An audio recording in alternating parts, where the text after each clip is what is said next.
इस वक्त पूरी दुनिया में सबसे ज्यादा भिखारी जिस कौम में पाए जाते हैं वो हमारी आपकी कौम मुसलमान कौम है, और सबसे ज्यादा जिहालत जिस कौम में पाई जाती है वो भी हमारी आपकी कौम मुसलमान कौम है। मुसलमान पढ़ नहीं सकता क्योंकि उसके पास पैसे नहीं है, और मुसलमान के पास पैसे नहीं है क्योंकि वो पढ़ाई नहीं कर रहा है। तो तालीम है तो कारोबार है, कारोबार है तो मदरसे हैं, और मदरसे हैं तो दीन है। किसी शायर ने कहा था कि तेरी खुद सताइयों ने तुझे खो दिया है इतना, तेरी खुद सताइयों ने तुझे खो दिया है इतना, न सनम ही तुझसे खुश है न खुदा ही तुझसे राजी, और तेरे मोहरे पुट रहे हैं तुझे मात हो रही है, तेरे मोहरे पिट रहे हैं तुझे मात हो रही है, जरा रुख बदल ले नादां तेरे हाथ में है बाजी। मोहतरम हाज़रीन किराम, आज चौतरफा जिस तरह उम्मत मुस्लिमा पे हालात बने हुए हैं और हर चीज़ हमारे हाथ से निकलती जा रही है, यूं लगता है जैसे ज़र्रा ज़र्रा हमारे खिलाफ हो गया है, और सदियां बीत गई यार। उम्मत मुस्लिमा पे अल्लाह जाने किसकी नज़र लगी है कि इसको सिर्फ ज़वाल ज़वाल और सिर्फ ज़वाल ही देखना पड़ रहा है।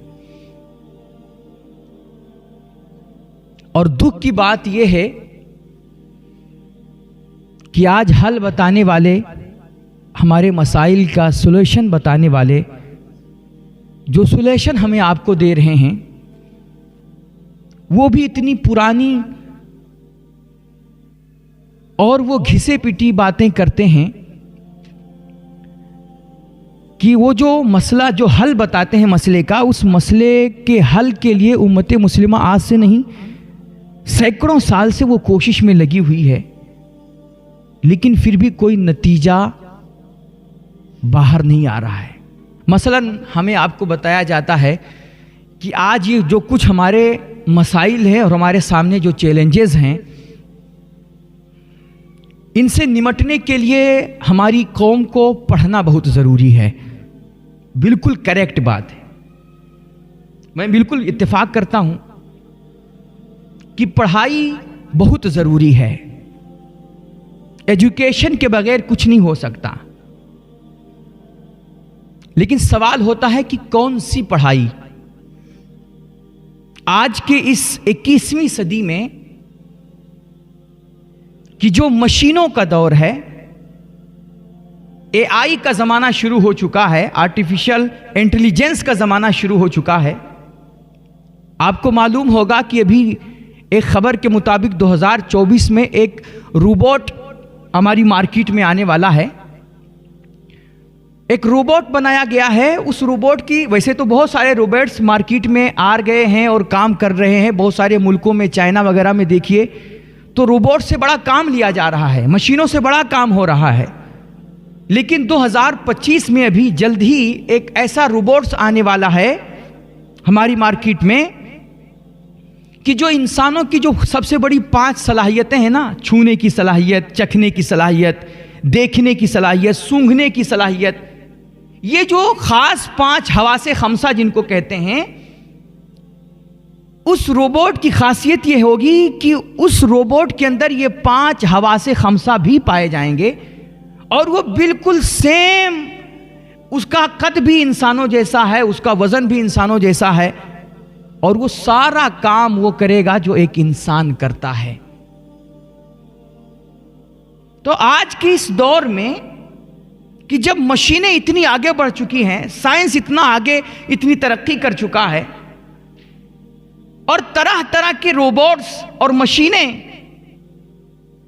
कि जो काम इंसान करने में महीने और साल लगा देता था, वो चंद मिनटों में और चंद महीनों में बड़ी आसानी के साथ मशीनों के जरिए से करवा लिया जा रहा है।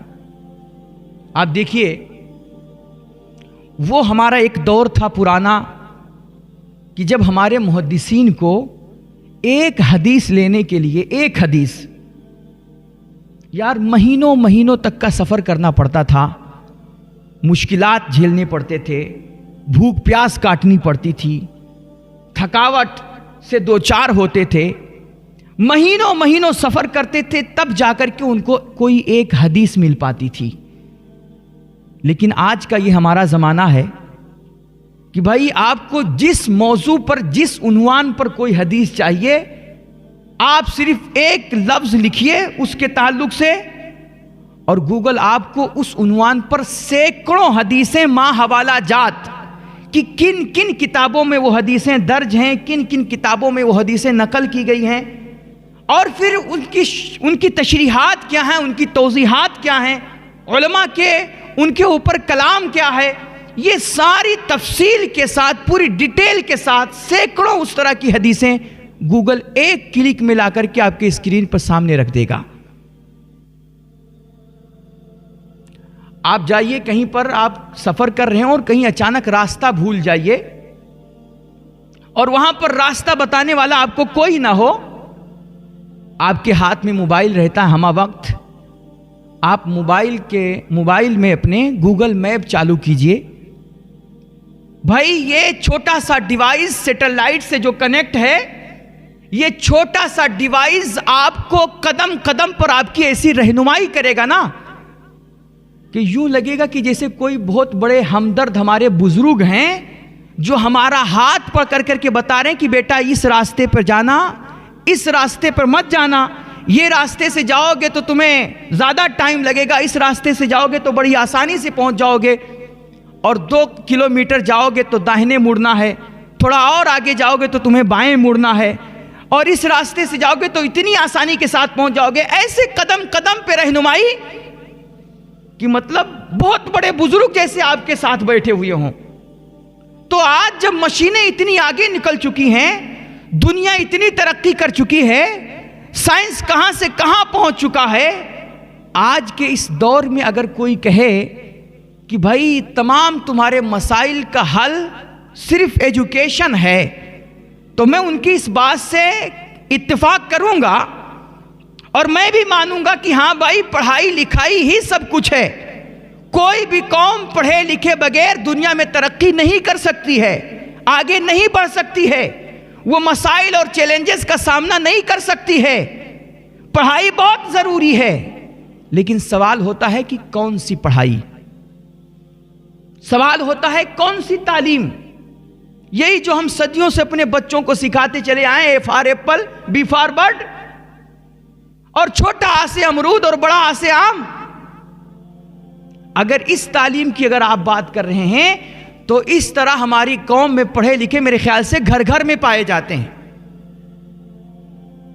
और इस तरह के बड़े बड़े डिग्री होल्डर हैं हमारे समाज में भाई, बड़े बड़े तालीम याफ्ता हैं, लेकिन लाख तालीम याफ्ता हैं और लाख पढ़े लिखे लोग हैं, लेकिन वो पढ़ लिख करके बड़ी बड़ी डिग्रियां हासिल करके भी आज या तो किसी की गुलामी कर रहे हैं, नौकरी कर रहे हैं, बॉस की बोलियां सह रहे हैं, और या तो फिर बहुत सारे पढ़े लिखे हैं जिनको बेचारों को नौकरी भी नसीब नहीं है, वो अपने घरों पे बैठ करके मक्खियां मार रहे हैं और इधर उधर की खाक छान रहे हैं। तो आज के इस 21वीं सदी में 2024 में अगर कोई कहता है कि नहीं भाई तालीम ही सारे मसले का हल है, तो सवाल यह जरूर होता है कि कौन सी तालीम। तालीम यकीनन सारे मसले का हल है, लेकिन कौन सी तालीम। ये अगर सिर्फ टाट पे बैठ करके लैंग्वेज सीख लेना, कोई जबान पढ़ लेना और कुछ इंफॉर्मेशन जमा करने को अगर आप तालीम कह रहे हैं, तो भाई ये आपकी बहुत बड़ी खामख्याली है। ऐसी तालीम से दुनिया और कोई भी कौम और समाज तरक्की नहीं करता है। कहते हैं वो समाज और वो कौम मिट जाया करती है जो सिर्फ इंफॉर्मेशन जमा करने को या फिर अपने 100 साला 200 साला सिर्फ निसाब के रटने को तालीम कहती है। इस दुनिया में तरक्की वो कौमें करती हैं कि जो अपने पुराने निसाब को नहीं बल्कि नए जमाने के नए तकाजों के मुताबिक अपने बच्चों की आने वाली नस्लों के फ्यूचर को सामने रख करके वो तैयारियां करती हैं, पढ़ाइयां करती हैं और आने वाले ज़माने पर वो काबिज होने की कोशिशें करती हैं। वो कौमें फिर एजुकेशन और तालीम के ज़रिए से कामयाब होती हैं। अब सवाल होता है वो कौमें हैं कौन सी भाई, जो 50 साल आगे का सोच करके वो तालीम हासिल कर रही हैं और पढ़ाइयां कर रही हैं। वो कौमें हैं कौन सी इस दुनिया में कि जो अपने फ्यूचर को सामने रख करके और आने वाले चैलेंजेस और मसाइल से निपटने के लिए वो एजुकेशन हासिल कर रही है और तालीम दे रही हैं। तो इस तरह की बहुत सारी कौमें हैं मुसलमान के अलावा। आप चाइना को देख लीजिए, जापान को देख लीजिए, और उनमें एक सबसे बड़ी फेवरेट कौम है ना, जो भाई हमारी आपकी बहुत बड़ी फेवरेट कौम, जिनको हम लोग यहूदी कहते हैं, इजराइल कहते हैं। हाँ, ये इतनी हमारी फेवरेट, इससे हमारा इतना गहरा रिश्ता, कभी कभार यूं लगता है ना कि यार वो जिंदा ही है हमारे लिए। वो जो सांस लेती है कौम ना, ये हमारे आपके लिए लेती है। लेकिन मसला यह है कि हम अपने दुश्मनों से कुछ सीखते नहीं हैं। हम सिर्फ अपने दुश्मनों को गालियां देना और उनके लिए बद्दुआएं करना जानते हैं। इसके अलावा हम दुश्मनों से कुछ सीखते नहीं हैं।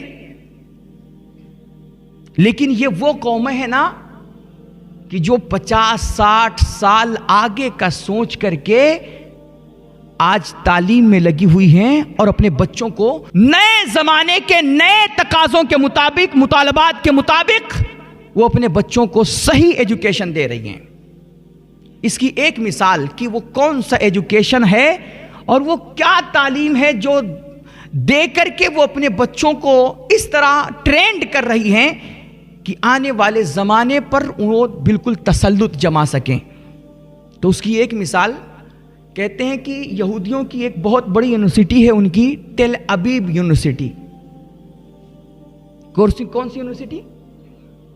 Tell Aviv university.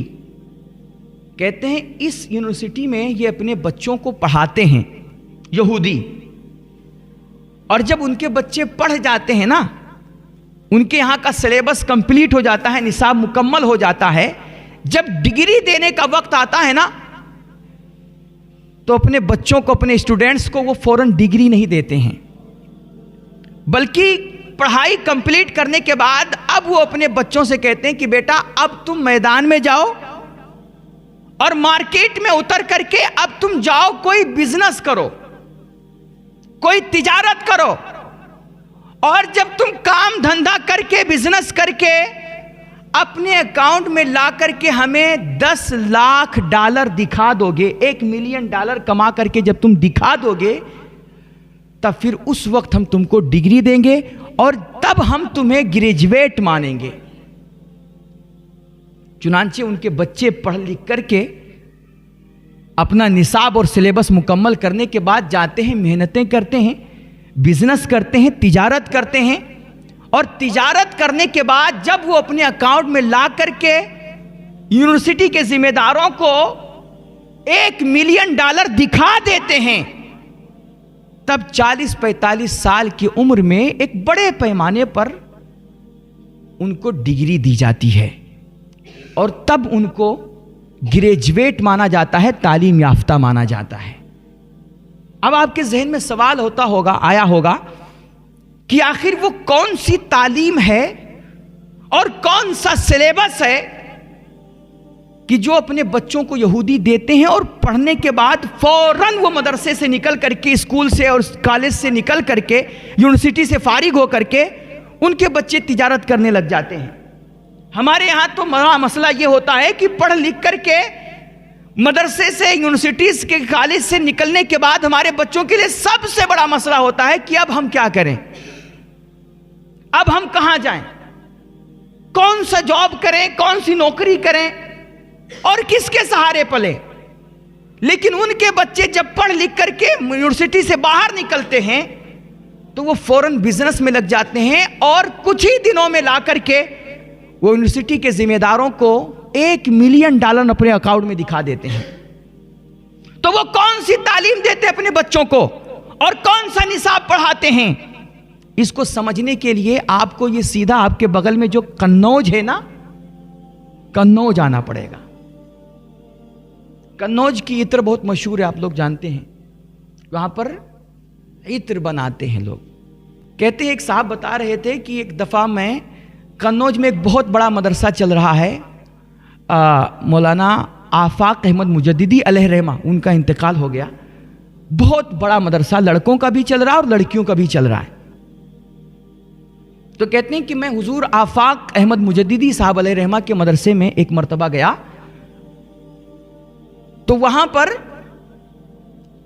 मैंने लोगों से मालूम किया। आप कह रहे थे कि जब हजरत बहयात थे हजरत मुजद्दिदी साहब अलैहि रहमा, तो वहां पर 2 से 2,500 बच्चे पढ़ते थे, लेकिन उनके इंतकाल के बाद अचानक इतनी बड़ी गिरावट आई। इस वक्त उनके मदरसे में शायद मुश्किल से 1000 बच्चे होंगे। तो उन्होंने पूछा कि भाई ये इतनी बड़ी गिरावट कैसे आ गई और बच्चे सारे निकल कैसे गए? तो वहां के मदरसे के जिम्मेदारों ने बताया कि भाई इसका जवाब आपको कन्नौज के मुसलमान देंगे। तो उन्होंने मुसलमानों से पूछा, वहां के कन्नौज के रहने वालों से, आवाम से, कि भाई तुम लोग हुजूर मुजद्दिदी साहब अलैहि रहमा के ज़माने में इतने अपने बच्चों को दीन से उनको लगाव था, पढ़ाते थे, तालीम दिलवाते थे, लेकिन अचानक अभी उनके मदरसे में सिर्फ 1000-1100 बच्चे बचे हैं, तुमने अपने बच्चों को मदरसों से निकाल क्यों लिया? और अब अपने बच्चों को मदरसे भेज क्यों नहीं रहे हो, तालीम क्यों नहीं दिलवा रहे हो? तो कन्नौज के इत्र बनाने वाले मुसलमानों ने बताया, जबकि आप जानते हो कि इत्र वो चीज है ना जिसे सबसे ज्यादा मुसलमान पसंद करता है। अब कन्नौज के इत्र बनाने वाले भी मुसलमान और इत्र खरीदने वाले भी मुसलमान। कन्नौज के इत्र का जो सबसे ज्यादा इत्र जो है यहां से जाता है, दूसरे मुल्कों में एक्सपोर्ट होता है, वो गल्फ कंट्रियां हैं, अरब के ममालिक हैं, जहां अरब के बड़े बड़े शेख खुशबू के और इत्र के दीवाने होते हैं। तो इत्र बनाने वाले, खुशबू बनाने वाले भी मुसलमान और उसे खरीदने वाले भी मुसलमान। लेकिन कन्नौज के मुसलमानों का कहना है कि हमारे बच्चे अब तालीम से इसलिए नहीं जुड़ पा रहे हैं और हम अपने बच्चों को इसलिए नहीं पढ़ा पा रहे हैं क्योंकि हमारी ये जो हमारा बिजनेस है, हमारा कारोबार है, हमारे कारोबार का 10 में से 7% जो बेनिफिट है वो कोई तीसरा बंदा कमा रहा है, हासिल कर रहा है, और हमें कारोबार के बेनिफिट में से सिर्फ 3% मिल रहा है। तो उन्होंने पूछा कि भाई ऐसा कैसे? बेचने वाले तुम हो, खरीदने वाले दूसरे मुसलमान हैं, बेचने वाला भी मुसलमान, खरीदने वाला भी मुसलमान, तो इसमें से तीसरा कैसे फायदा हासिल कर रहा, और वो भी 7% हिस्सा? तो कहते हैं कि मसला ये है, ये जो हमारे हाथ से 7% आमदन निकल चुकी है, हमें सिर्फ 3% बेनिफिट ही मिलता है हमारे कारोबार का। वजह इसकी ये है कि ये जो नए ज़माने में चीज़ों को खरीदो फरोख्त करने का और चीज़ें ऑनलाइन बेचने के जो नए स्केल्स हैं, नए ट्रिक्स हैं, नए तरीके हैं, जो डिजिटल राइज तरीका है ना आज का चीज़ों को एक्सपोर्ट करने का, खरीदो फरोख्त करने का, कहते हैं ये हमें हमारे बच्चों को आता ही नहीं है। हम सही से अपने प्रोडक्ट को दूसरे मुल्कों में पहुंचा ही नहीं पा रहे हैं, इनकी सेलिंग ही नहीं कर पा रहे हैं। और दूसरा है कि जो हमसे चीजें हमारी ले करके और वो अपने हिसाब से नए जमाने के नए तरीके से वो चीजों को एक्सपोर्ट करता है, हमारे प्रोडक्ट वहां तक पहुंचाता है, और वो हमारे कारोबार में जो 7% आमदनी है वो खुद ले जाता है और हमें 10 में से सिर्फ 3% आमदनी मिलती है।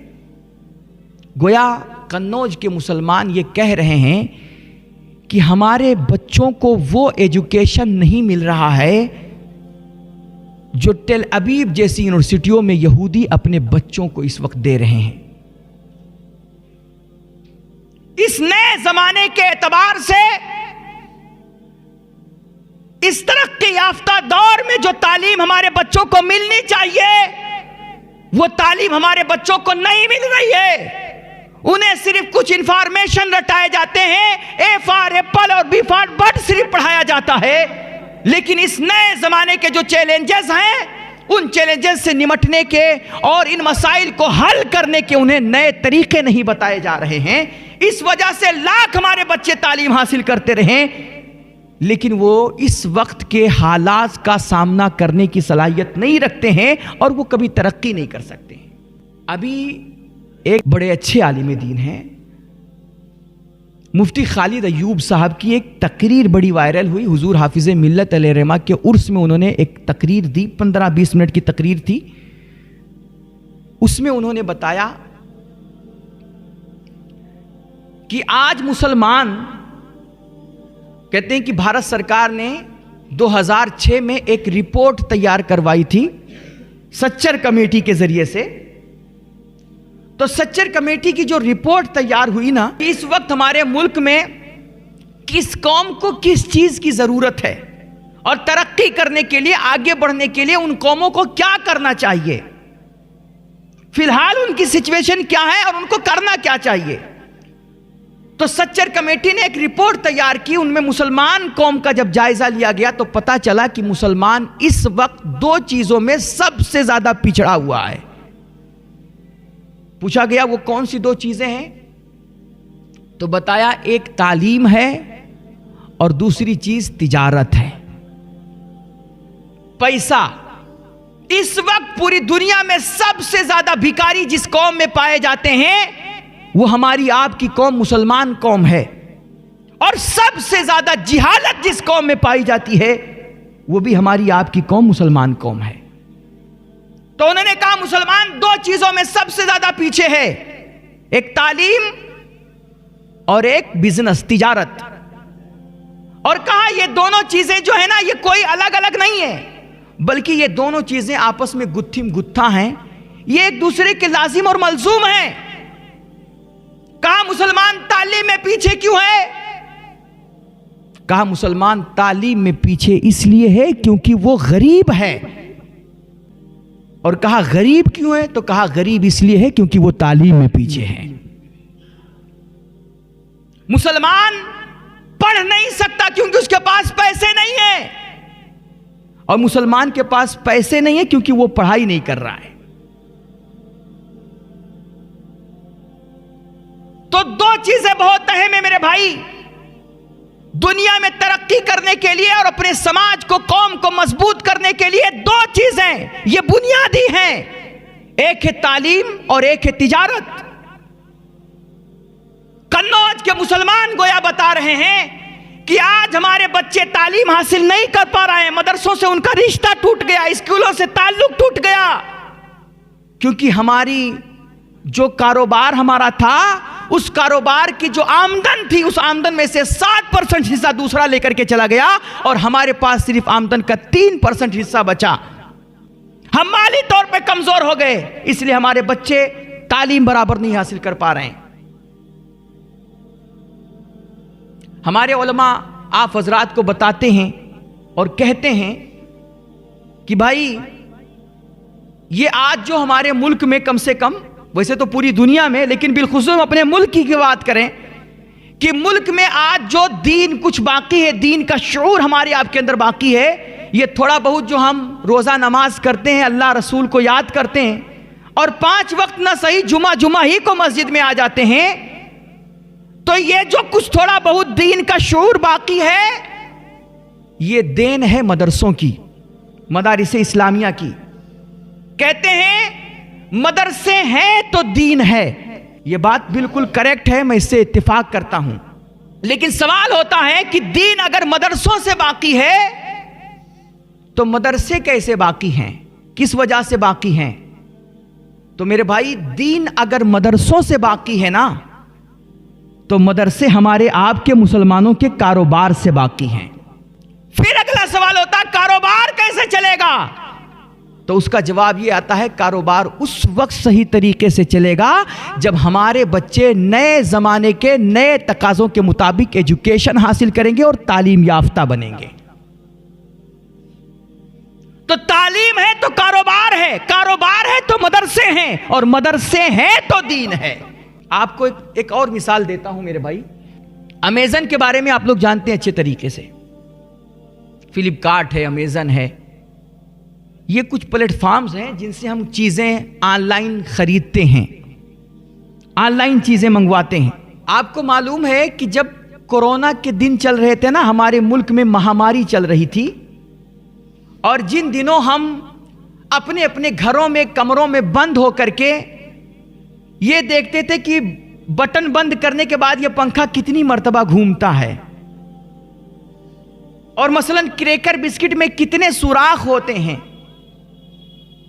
ये सब हम जब कर रहे थे ना, टाइम पास कर रहे थे और किसी तरह दिन गुजार रहे थे, उस लॉकडाउन और महामारी के दिनों में कहते हैं ये अमेज़न पर सेकंड में बात कर रहा हूं, एक सेकंड के अंदर 11,336 या 633 $11,633 एक सेकंड के अंदर कमा रहा था। आप अंदाजा लगाइए, $11,633 एक सेकंड के अंदर ये अमेज़न कमा रहा था। ये वो अमेज़न है जो अपने पास खुद की एक सुई भी इसके पास नहीं है। चीजें आपकी होंगी, प्रोडक्ट आपके होंगे, मेहनतें आपकी होंगी, बस सिर्फ अमेज़न ने एक प्लेटफॉर्म तैयार कर दिया है और उसकी वजह से वो लॉकडाउन के दिनों में पर सेकंड $11,000 से ज्यादा वो कमाइयां कर रहा था। ये ओला कंपनी जिसके पास अपनी एक भी गाड़ी नहीं है,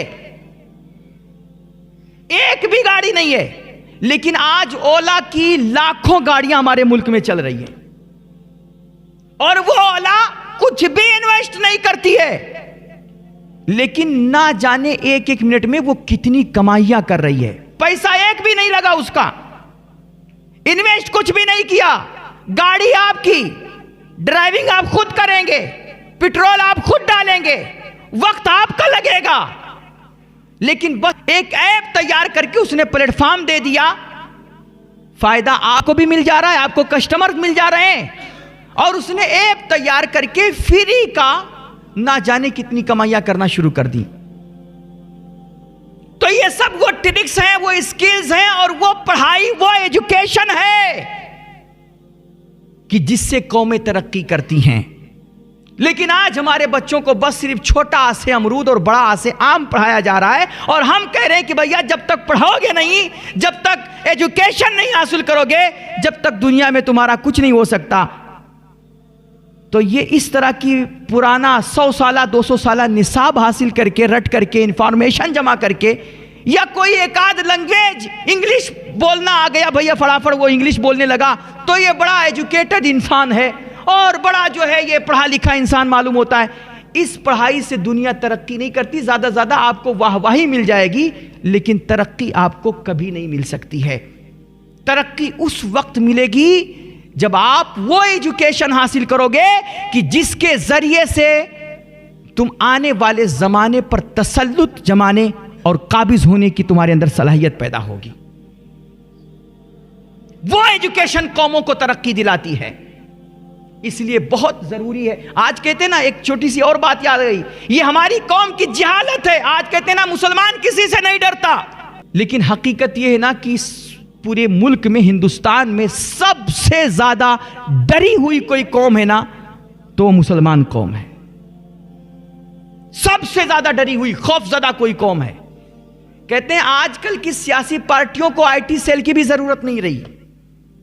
आज जब ये सियासी पार्टियां मुल्क में कुछ दंगा कराना चाहती हैं और जहर और नफरत बोना चाहती हैं, तो वो क्या करती हैं? वो सिर्फ कोई भड़काऊ भाषण देती हैं अपनी रैलियों में, अपनी ऑफिसों में, अपने ट्वीट्स के जरिए से वो कुछ अनाप शनाप शब्द बोलते हैं और सिर्फ उसे उठा करके इंटरनेट की रगों में डाल देते हैं। अब कहते हैं उनको आईटी सेल की जरूरत नहीं है, वो सिर्फ इंटरनेट पे, सोशल मीडिया पे डालते हैं। फिर जो डरी हुई कौमें होती हैं ना, वो इस उम्मीद में कि इसके इस भड़काऊ भाषण को, इसके जहर को, इसकी नफरत को दूसरे लोग जान जाएं, इस उम्मीद पर उसको इतना शेयर करती हैं, इतना वायरल करती हैं कि बगैर किसी आईटी सेल के रातों रात वो पूरे मुल्क में जहर फैल जाता है और रातों रात ऐसा बंदा हीरो बन जाया करता है। अब सवाल होता है वो डरी हुई कौमें होती कौन है? जो नफरतों को, जहर को इस तरह आगे बढ़ाती हैं।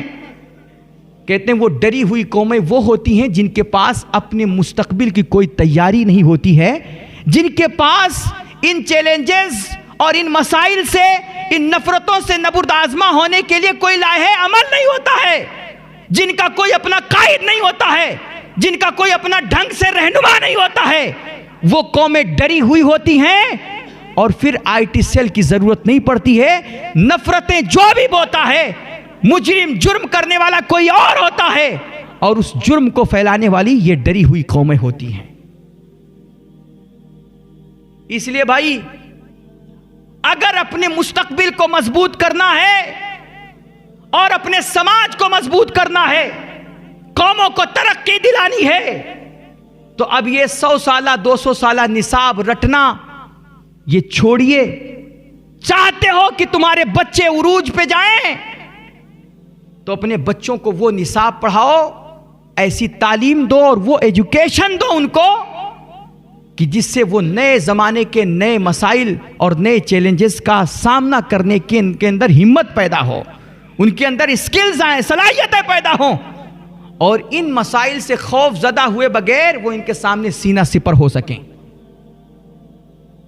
वो एजुकेशन ज़रूरी है आज, वरना सिर्फ छोटा आ से अमरूद और बड़ा आ से आम सिखाने से कौमें तरक्की नहीं करती हैं।